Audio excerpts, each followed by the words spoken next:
Hey friends, Thann Bennett here, and this is Jasmine.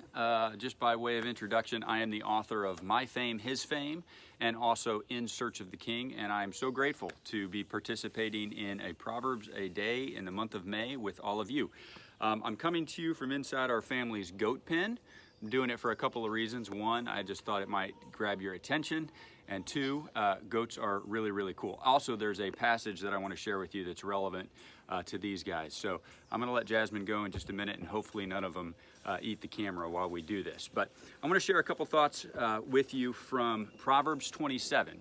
And I'm doing that in part because May 27th is my birthday, so it felt like the right chapter to share from. But I want to share two verses or two passages. The first one is verse 17, which says, "As iron sharpens iron, so one person sharpens another." And you know, friends, we live in a world that is so divided in so many ways. And I think we often find ourselves divided against each other and trying to vanquish those that we disagree with. And I just really want to encourage us this morning that Jesus has a better way. Jesus has called us to enter into those places of difference with a spirit of desiring refinement for ourselves.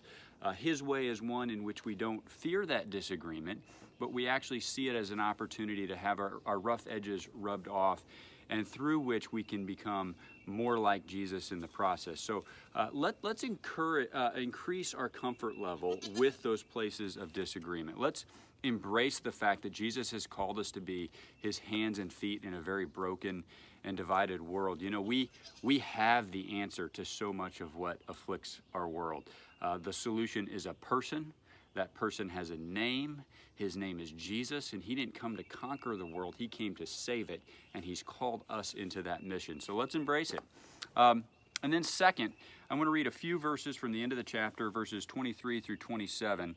It's relevant to where I'm sitting right now. It says, "Be sure you know the condition of your flocks. Give careful attention to your herds, for riches do not endure forever, and a crown is not secure for all generations.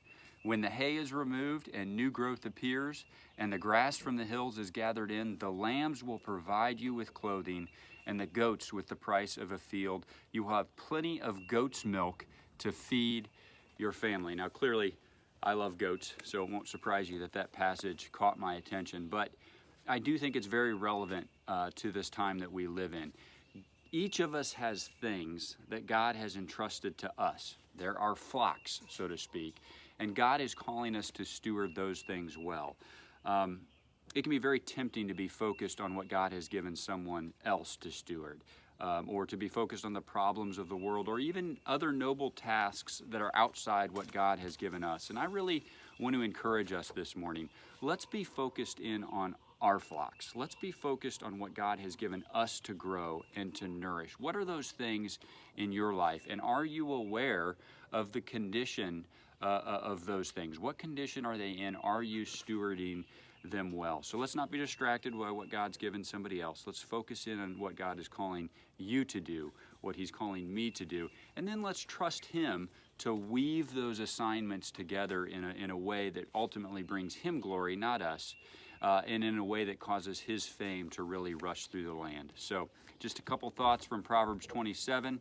I hope the goats were more entertaining than they were distracting, and I wish you God's blessings. Thank you all.